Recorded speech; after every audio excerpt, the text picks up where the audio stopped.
Today we're going to go to another medieval village in the Tarn department, which is about 40 minutes from Toulouse. It's probably one of the least known of the medieval villages, and it's got a big chateau fort, a big castle, a defensive castle, dating from the 11th and 12th century. We're going to go there today and have a look around. It's a lovely little village. I've been there many times, and apparently you can go into the chateau now. So we're going to go there, have a look around, and hopefully you'll enjoy this. And if you do, don't forget to subscribe, please, and to like the video. And if you have any questions, don't hesitate as well. It'd be lovely to have some comments and some questions that I'll try and answer. So let's go to the Château of Penne.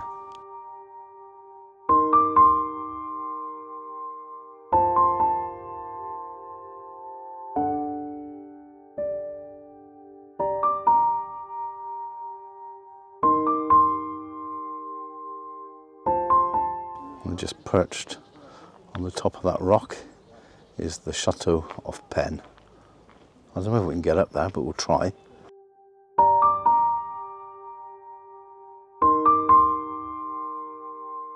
Now we're going to go up to the village of Penne, or the full name is Penne d'Albigeois, meaning from Albi.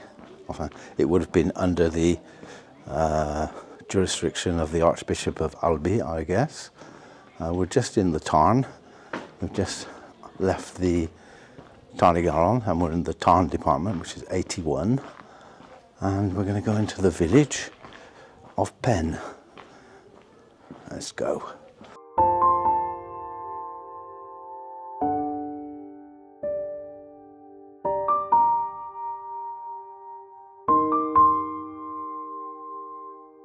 Just like stepping back in time to medieval times, if that were ever possible. This is what it looked like in 1912, and this is what it looks like today. Pretty much the same, really, apart from the cars. This here is the church of St. Catherine de Penne, which was partly destroyed in the 100 Years' War, the War of Religion, and was restored afterwards.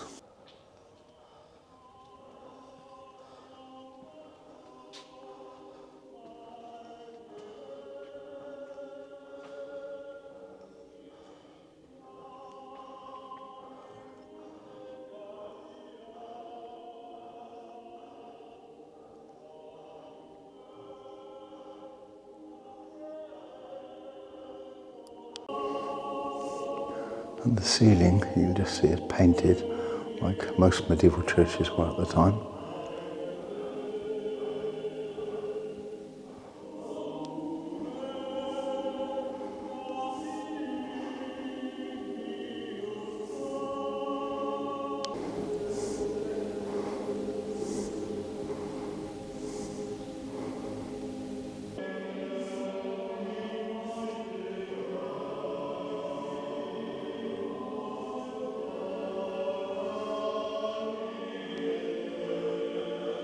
And this colour.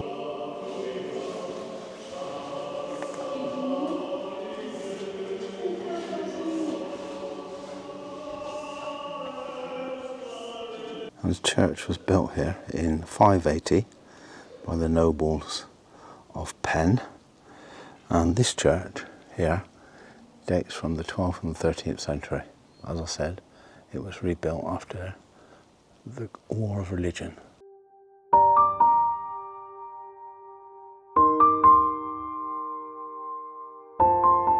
It's called Chemin de Caussade.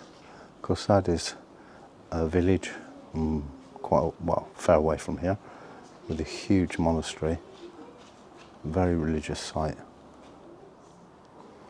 And there you have a view over there, over the Valley du Tarn, and up there, where you can see those rocks, is the Corniche. There's a road that goes right along there. It's pretty hairy, but it's a fabulous view.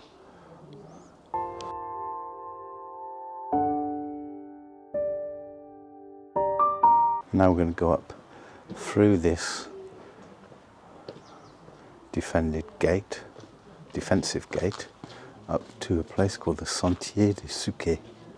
And this is really like stepping back in time. This is the Rue des Hospitaliers de Saint-Jean. So it's the road of the Knights of St. John. And you can believe that they came up here. It's pretty much unspoiled, even though there's a scooter there and a bike. And we can just see over there, there's a little bread oven in this sort of a ruin of a house.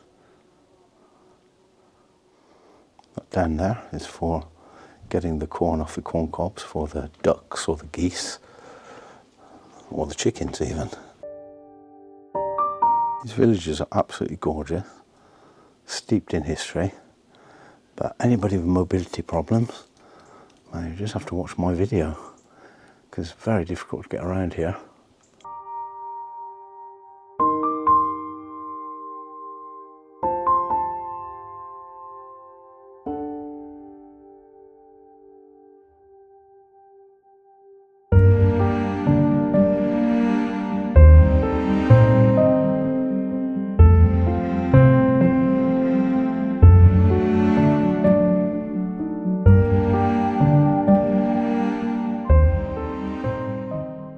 So just about 5 or 6 kilometres down that way is where we were last week, which was the Château de Penne.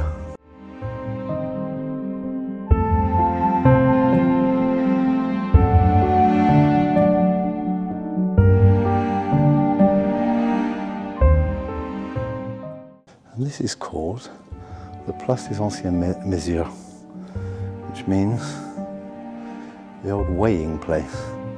I guess this is where they would weigh corn or something like this. You see all over the village there's lots of water pumps, and also we have over here as well. Yeah, Place des Anciennes Mesures. It looks the same. Oh no, a similar photo. It's not the same one. It's nice to see these. And over there, just here, was an old tabac, according to the photo. So it was where they sold cigarettes and whatever.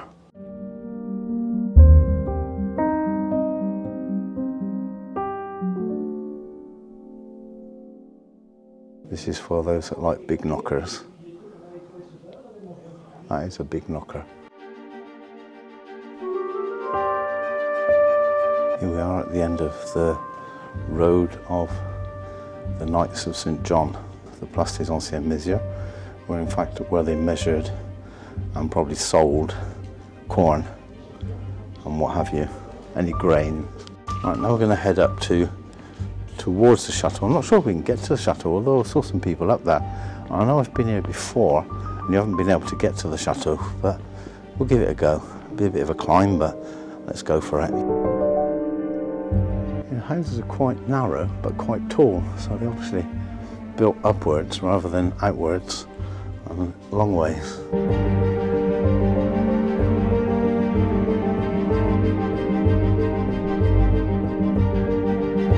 Apparently on the right road for the fortress. But strangely, it seems to be going down where we should be going up. Let's see.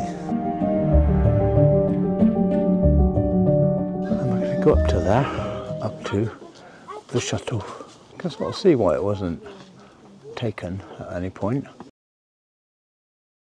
That Penne was actually the frontier, the border between what was France and what was English at the time of the 100 Years' War, which is pretty amazing. And here there were lots of Cathars who lived freely here, and that was why it was attacked once under siege but never taken. Looks pretty ominous even today. Now we're on our way up to the chateau. And this is the road that leads up to the chateau.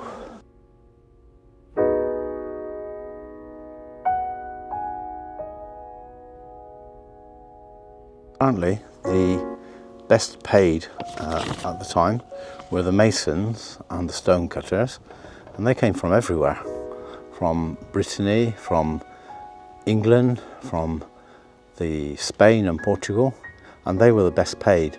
And the other people, which were the sort of labourers and the ones that looked after the mules for transporting the stuff, they were normally just recruited in place.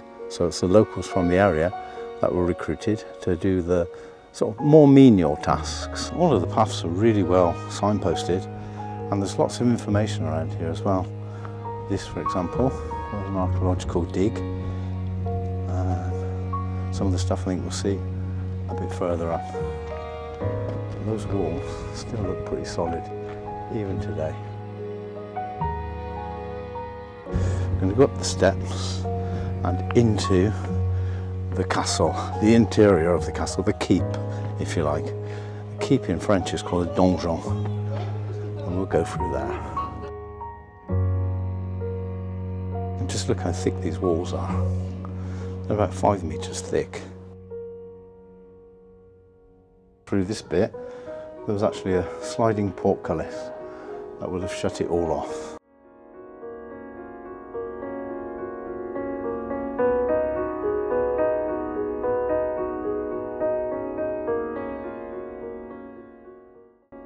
It says that in fact there was a door that was slid down, and at the top there would have been like people to pour boiling oil and rocks and whatever on them. It's called the Créneau Intérieur, just up there, if you can see it.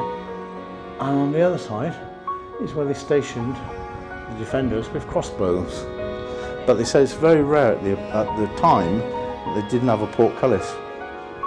But they didn't, so there you go.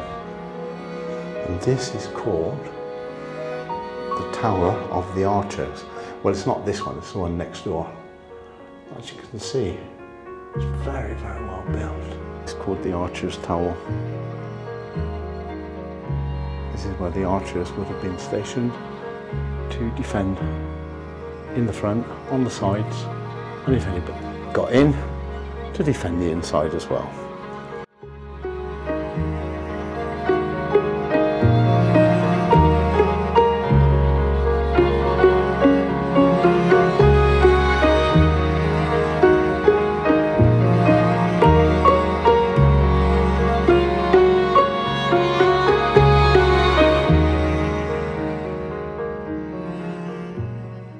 Looks like I can actually get up there and look down as if we were an archer. We'll do that in a second.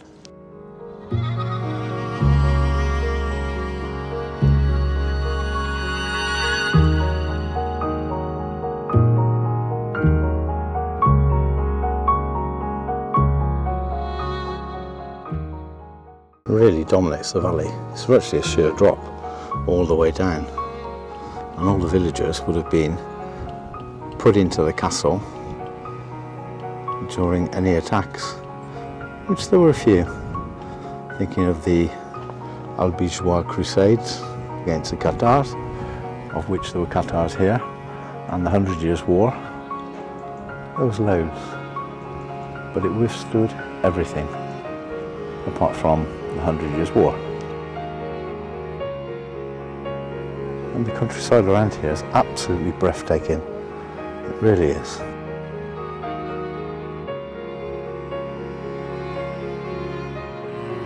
Don't know if these are original, I wouldn't have thought they would be, but it sort of adds to this medieval jiggery-pokery.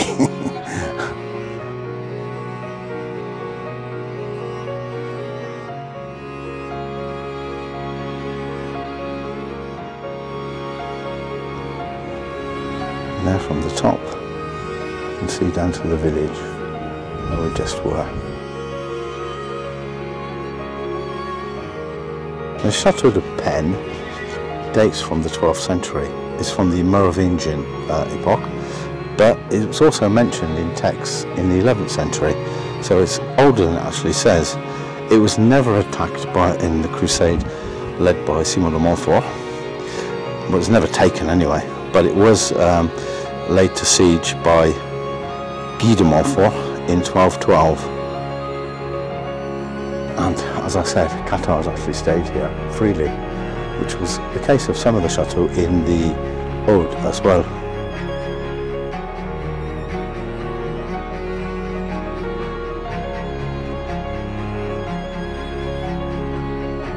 And there below is the Valley of Aveyron. And up here, perched on top, is the Château de Penne, all safe and secure against any attack.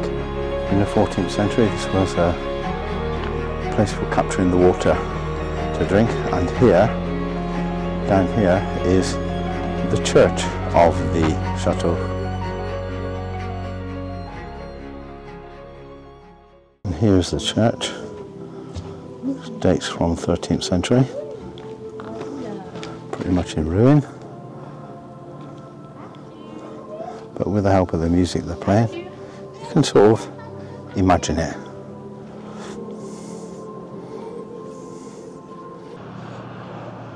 There's pretty much a sheer drop there, and as I've got vertigo, I hate it, I'm going to have to get off of here pretty soon. Whoa, I feel my legs going to jelly.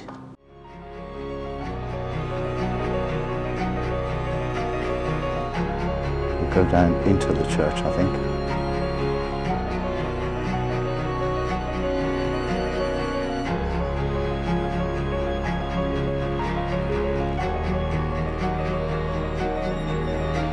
That's quite an interesting village up there on the hill. I don't know where it is, but up towards there is the commandery. And in fact, what happened between 1132 and 1143, the nobles of Penne supported the nearby commandery of the Knights Templar, which were the knights that were going to Jerusalem. It's a place called Vaux, which is just up there. Probably don't have time to get there today, but it's a pretty unique place. It is like a place where the Knights Templar would stay on the way to Jerusalem, and the nobles of Penne entered the commandery in Vaux as brothers Knights Templars. So during the 100 Years' War in 1586, the chateau was invaded by the Protestants. It was kept by the Catholics. It was held by the Catholics before, and they pillaged it, and they destroyed the defensive walls, and all the defensive doors, which were made of wood, were all burnt, and so it was no longer able to serve as a chateau fort or a defensive castle.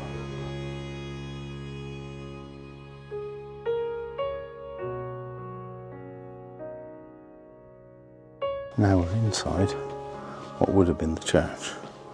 I'm going to find out about this.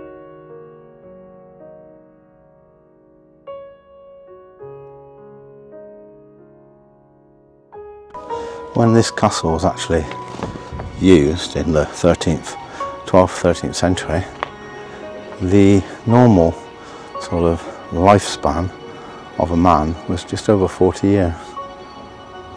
Pretty amazing, really. That's before they went to the Crusades, and it would have been a lot less, I guess. Disease and whatever.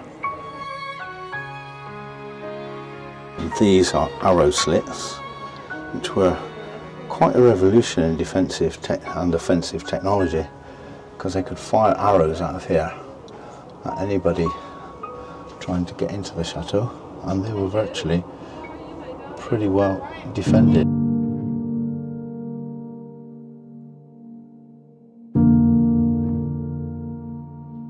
And it's $7.50 to get in, which is a bit of a rip-off really for a pile of stones. But if you think that it's going towards rebuilding it, keeping it alive as such, and just keeping it restored, then it's well worth it. And there below you have a fabulous view of the village of Penne, where we just came up. And that is the Tarn countryside that you can see up ahead.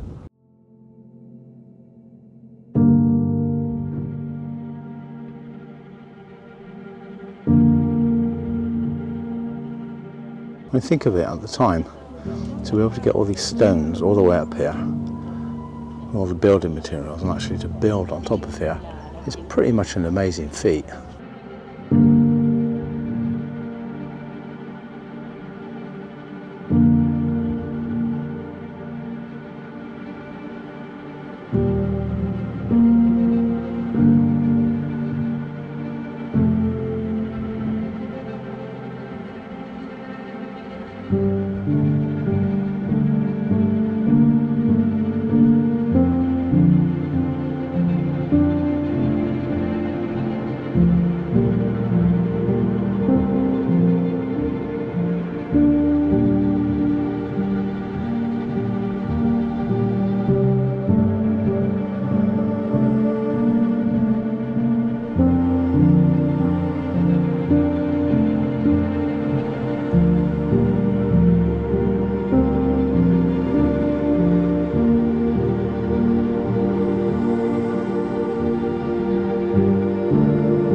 Apparently, this was an infirmary, a hospital here, just here. It's only a small place.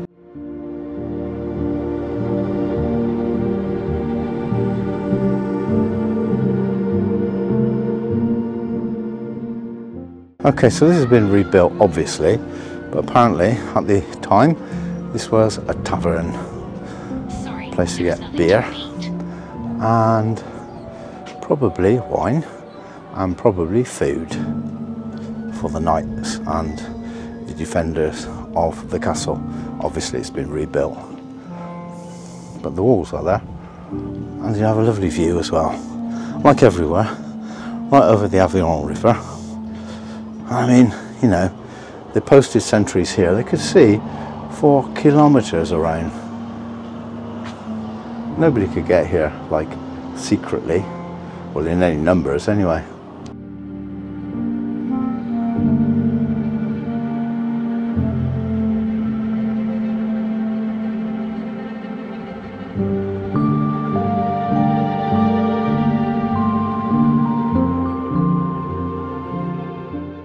It's a military building. I don't see much decorative stuff, although here you can see like a foot of a column, and on the other side as well a bit of a foot of a column, but mostly it is just for military use.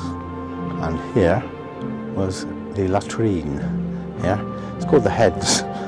in military we call it the heads, and it was probably, well, they just sort of dumped all their stuff all over the side there, not worrying where it's going. There you go. A bit like they do in the rivers in the UK.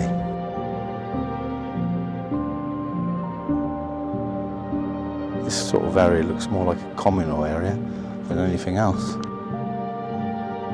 June and July of 1212, Guy de Levis and Guy de Montfort tried to take Penne. They couldn't do it, and so they arrived and they destroyed all of the harvest down below and all of the vineyards, and they tried to get here. One of their knights was killed and he was captured, put in a sack, and basically he was left to be eaten by the wild beasts and the birds. And that was according to Histoire Albigeois of a chronicler, a Cistercian chronicler called Pierre de Vaux de Cernay.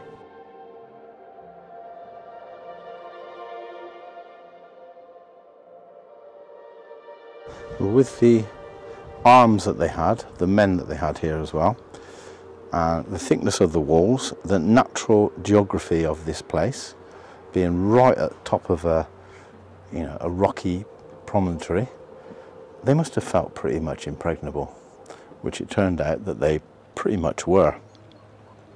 And over here you can see that's the old roof of the logis, where the soldiers would have been kept, and they'd have slept and lived and eat and etc. And you can see just on top is a big chimney on both sides, and that is the big chimney, and there wouldn't have been a window there at the time. This spiral staircase is spiraling to the left, and not the right, which would sort of indicate that it's nothing to do with defence. It's just going up a little tower up to the place where the soldiers lived, to their living quarters. L'obstacle à passer ici, et une fois qu'il se retrouvait dans le sas où il se prenait beaucoup de choses qui venaient au-dessus de sa tête, on a 3 fenêtres, 2 de chaque côté, et on a la seconde tout en haut. Donc, en fait, so I've just been listening to the guide down below, and she says that this was actually a booby track, like a trap for anybody that could get in, that they'd be shut in there and then things would be pelted down on them, rocks, hot oil, whatever, arrows, as they were stuck down below. And once again we have another archer's tower, so good visibility all around, virtually 360 degrees from here, that's at least 180, all the way around to here, with those famous defensive arrow slits. Now they could fire anything from here, and any arrow that was going to hit anybody here had to be like millimetre accurate, which they weren't really. So it was a great defensive and offensive invention. And look how thick the walls are as well. What, a metre and something thick? It's all the way like that.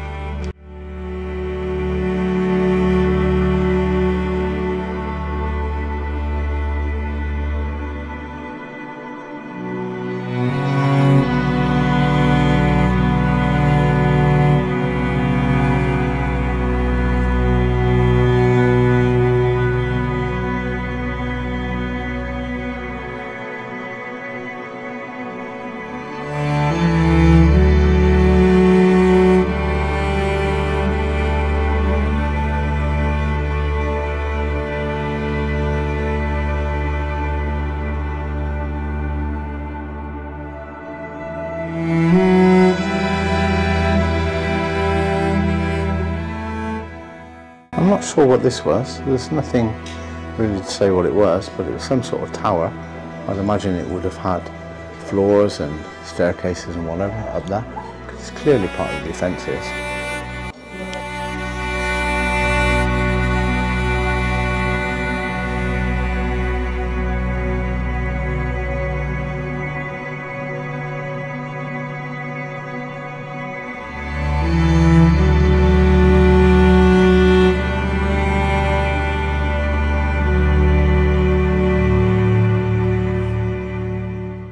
The chateau's quite big, and when you get down to the outside of it, you notice there are still other parts of the building quite away from the chateau, so it's a massive chateau. So now we're going back down from the chateau to the village.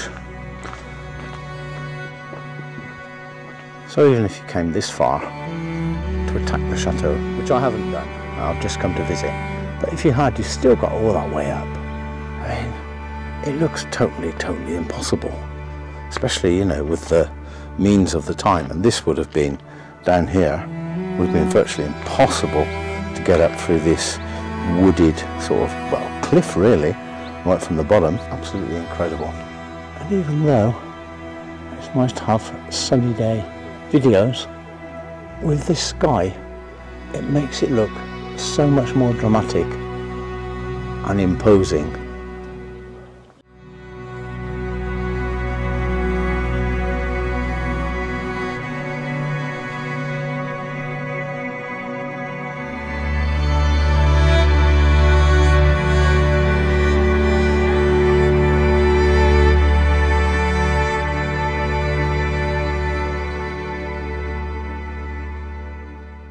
We can just about glimpse the chateau at the end there from one of the streets in the village.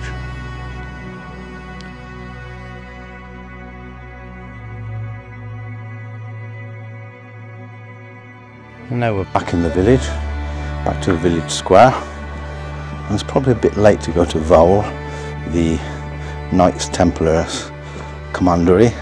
But we'll go there another time, promise. If you wanted to, you could buy a house in Penne. There's one for sale there, right opposite the church. How lovely. be quiet in winter. It's pretty quiet now, really. It's just a few tourists going up to the... but I've never been here when there's been lots of people. It's one of the almost less known, I think, of the Bastide villages around here. This will look great with a full moon. It's a half moon, you can still see it. Gives a bit more atmosphere to the place. So this is called Place Alexandre Viguier dit le Terrible de Penne. Don't know why. And a lot of these photographs I see were taken around 1900. And it's great to see how it looks now, how it did look, because it's virtually the same. What an imposing castle. Château Fort. The Château Fort of Penne, d'Albigeois, in the Tarn department of southwest France.